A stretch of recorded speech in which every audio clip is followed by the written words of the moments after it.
on one hand, they're like trying to get the Capitol rioters off. And then on the other hand, they're like, we're going to ban like peaceful protests in like Louisiana, Texas, and what's the other state? Mississippi. So that is kind of wild. That like, oh, we're fine with you going into the Capitol, and obviously, you know, you all had some food that didn't sit well with your stomach the day before, but going to the Capitol and like doing all types of crazy shit at the Capitol, including violence on police officers. But yet we do a peaceful protest, and the Supreme Court now says that Louisiana, Mississippi, and Texas can like ban protests in general. Comments? I mean, this comes part of the Black Lives Matter protest. Yes. Where D-Ray, I think it's McKesson was arrested, and one of the officers is suing him, saying that he, you know, was harmed because of this protest. Yes. Now, there is some kerfuffle around this because the protest was not caused or organized by the person that's being sued. Yes. And that there was no direct correlation between the organizers and the police officer getting harmed. Yes. And so we also have to remember Louisiana, Mississippi, what was the third one? Alabama? Texas. Texas, yeah. These are some of the places where black people live, black and brown people live the most. And a lot of black people. Yeah. Like the most minorities live in the South. I know y'all always think we gotta throw the South away. That is where we are. You know, that's where we got our freedom. That was mostly where people's families were post-slavery. That has just been the easiest place, sunniest, warmest, most like probably temperature-wise compatible to where our ancestors came from. So a lot of people are in the South. And so when we're talking about why do we want to ban protests and direct actions in the South, again, Louisiana just said you couldn't even do appeals for sentencing. Texas has taken away abortion, right? Alabama's building prisons with their COVID money. So much stuff is happening. Yeah. They said you want to protest. You want to push back the government. Right. Prison. We need people in our prisons. I think Louisiana was the one. I think it also was the same place. Correct me if I'm wrong. Where the guy was saying that's where all they're losing their good workers. Yes. Right. So they want people in their prisons. Yeah.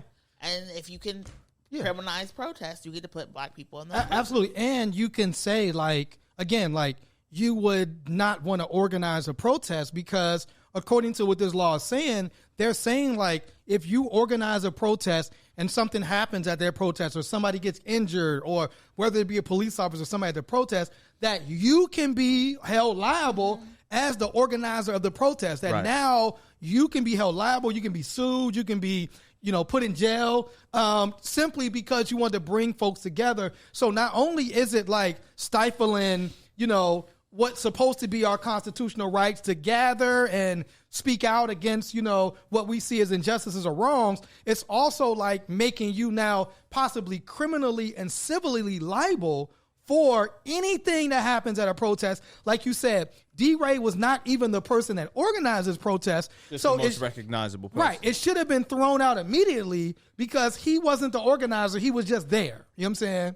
That's why I personally love a good autonomous, spontaneous protest where people just show up in areas and just happen to share values and beliefs. Absolutely. And ideals. That's what I really like about protesting and organizing. Right. Just pop up and, you know, pop out and get stuff taken care of. But the problem, Miracle, is if you pop out in certain places, the Congress, what is this? Oh, the senator, the Nebraska senator, or Arkansas senator, Tom Cotton, basically says that if you pop out in Arkansas and stop some traffic, he believes you should be dealt with violently. What he said, I used to battle on the bridge. Loser had to jump. Did you want to play that clip? Tom Cotton bugging. Yes.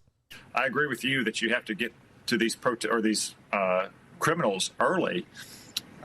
If something like this happened in Arkansas on a bridge there, let's just say I think there'd be a lot of very wet criminals that have been tossed overboard, not by law enforcement, but by the people whose road they're blocking.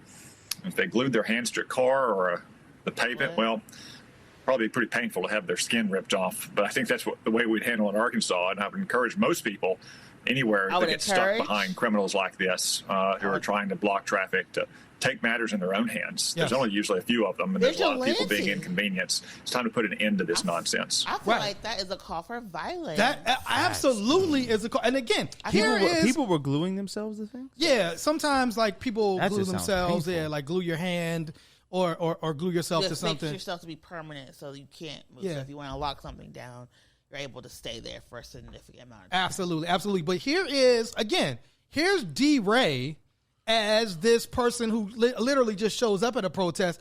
You want to hold him accountable for violence that happens at a protest that he didn't call, yet here's a sitting United States senator saying, throw these people over a bridge, right?